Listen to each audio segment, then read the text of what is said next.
What's up, gangsters? How about some late night random? Okay, so it's been a minute since I did a random update kind of thing. I just got knee deep in some stuff. I spent a couple of weeks working on the Belkit's 1/24th scale Ford. What is this thing? Fiesta, Focus, whatever it is. Fiesta.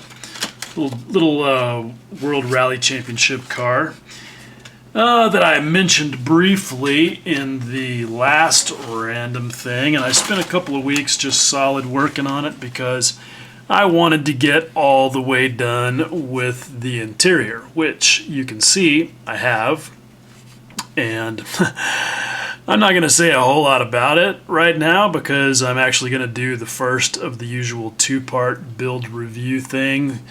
And I don't have enough time to say all the mean things that I want to say about this. Because even though, you can see it looks kind of cool, it's got some nice detail in there, this has not been fun. It was not fun at all. Just to summarize, the engineering is sort of okay for the most part. The fit's pretty sloppy, which kind of ends up working out in your favor because it does go together pretty readily for the most part.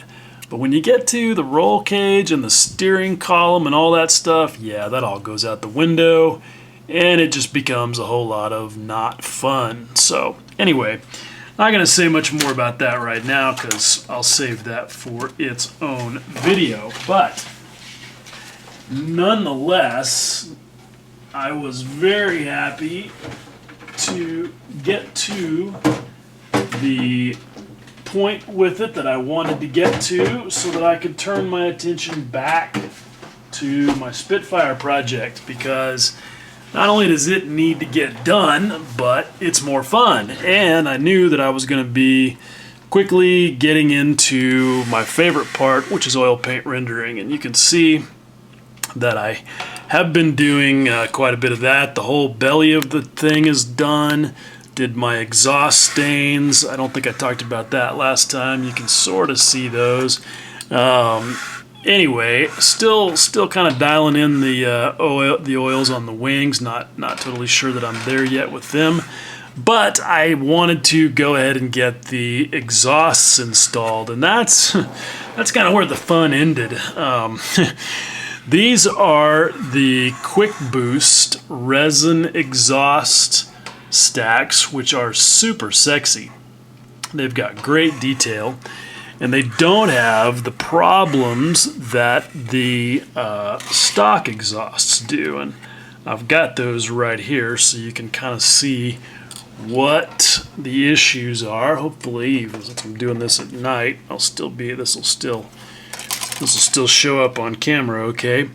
Anyhow, the issue with these things is, even though they're slide molded on the sprue so that you get hollow tips, they don't have really great detail on them, and they are attached to the sprue right in places that are visible, at least on that one spot.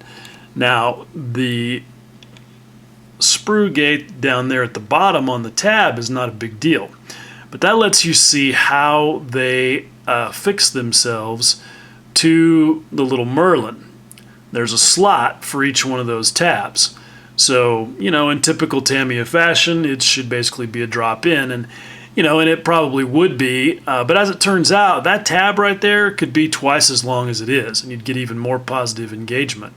Nonetheless, that's what's supposed to happen. Well, you can't see them because they are all installed, but these little Quick Boost things, they give you like half as much tab as you get with the stock exhausts. So that means a couple of things. One, if you choose, as I did, to use the little tabs to attach your toothpicks to so that you can paint the things, well, you've got to deal with, if you got any extra super glue on it or whatever, you got to clean that up. Now you may be saying, well, why don't you just paint them on the little pour block that they come on? Because they are nicely attached to the pour block by the little tab area. Well, problem is on mine, half of them were already broken off, so I just went ahead and took them all off and put them on toothpicks. But I didn't have any issue with extra super glue, but I did have basically no tab, and that's the second issue, is that when it comes time to install the things, you get absolutely no positive engagement. And so what should have been a part that basically just drops into the perfect position so that you can wick some extra thin CA around it turns into an absolute ass whipping, where what I ended up having to do was put a piece of poster tack on the side of the fuselage underneath where the stub was supposed to go to hold it in place, get it precariously positioned, and then try and wick some CA into it without knocking it out of whack, and do that 12 times. And so what should have been a 1-hour job ended up taking almost 7 hours. And yeah, to say I was pissed about it would be an understatement. I feel like it's just frustrating because these aftermarket companies make so much cool shit, but they just don't think some of it through. And it doesn't fit or it doesn't install easily, and you end up spending your money just to take an ass whipping, and it gets pretty frustrating. But anyway, I'm not going to talk too much more about that. I got a cool mail call yesterday and got some neat things to show in the next 4 minutes. I got these boxes from Alex Glass, super cool guy who is Ushi Vanderrosten. And this is going to be really interesting. And again, I'm going to do a standalone video for this stuff, but these are my long-awaited Ushi Vanderrosten texture stencils.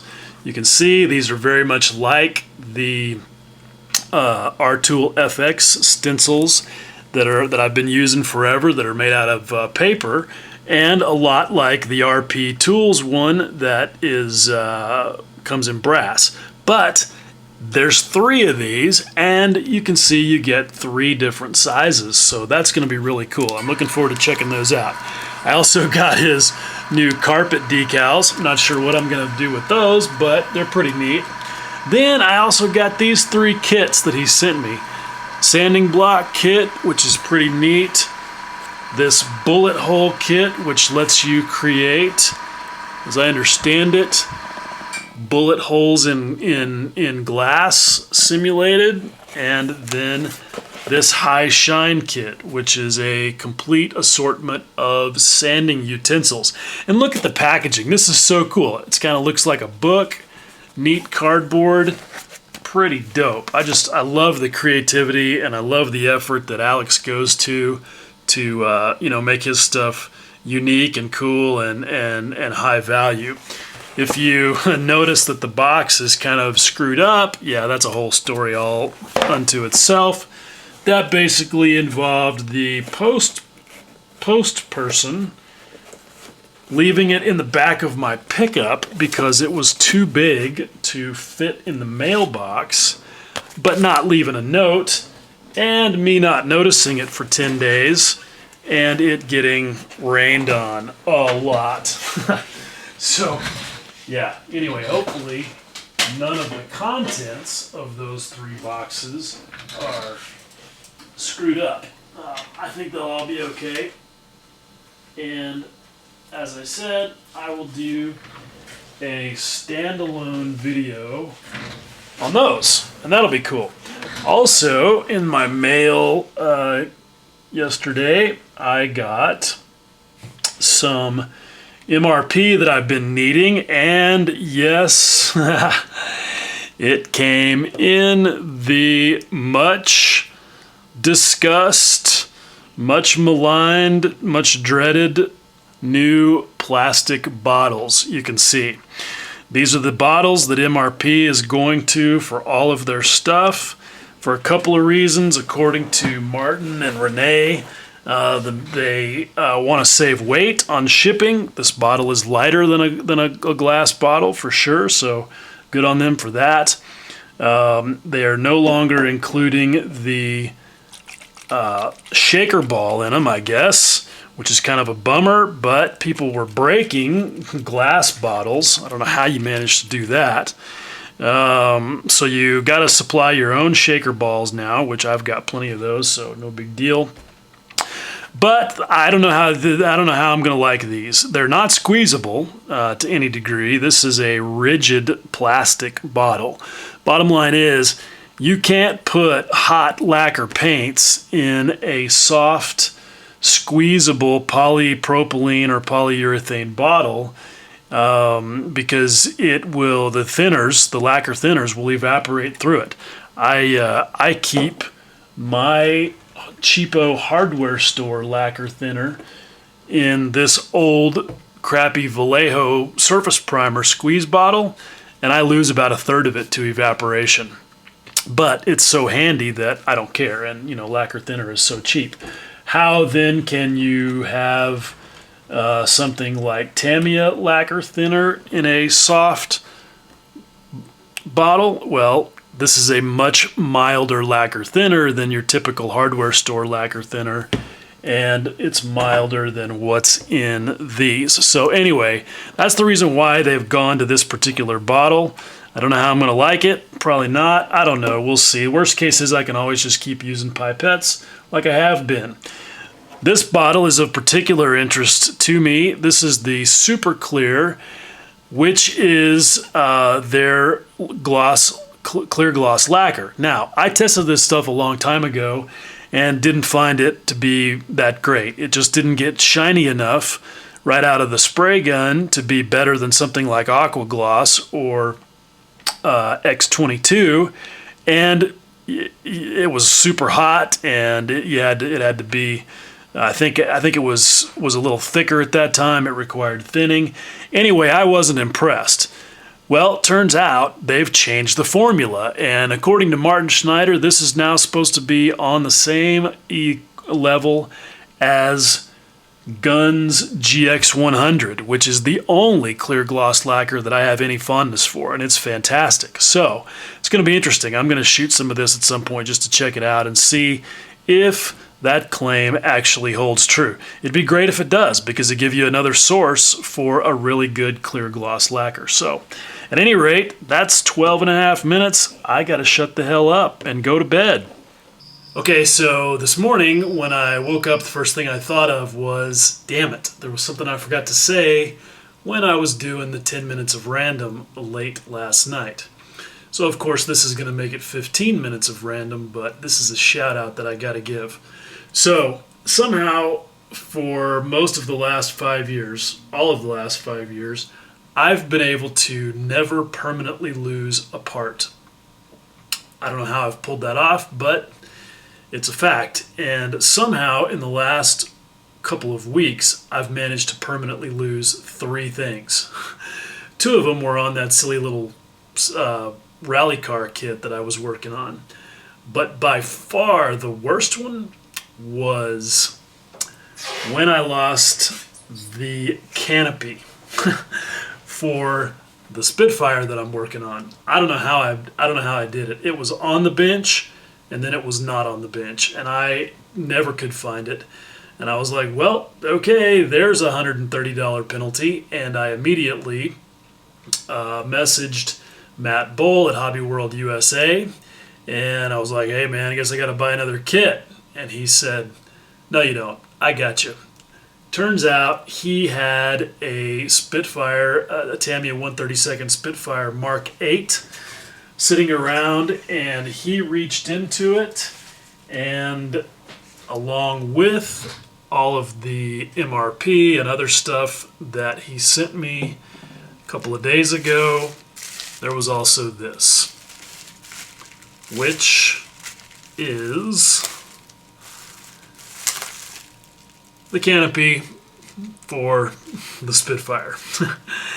And yeah, they are the same part for the Mark 9 and the Mark 8. So I had to let you guys know, I had to tell you this little story because you know I'm a big fan of Hobby World USA. It's where I get all my supplies. But that's just another reason why I love Matt Bull. He's just such an awesome dude.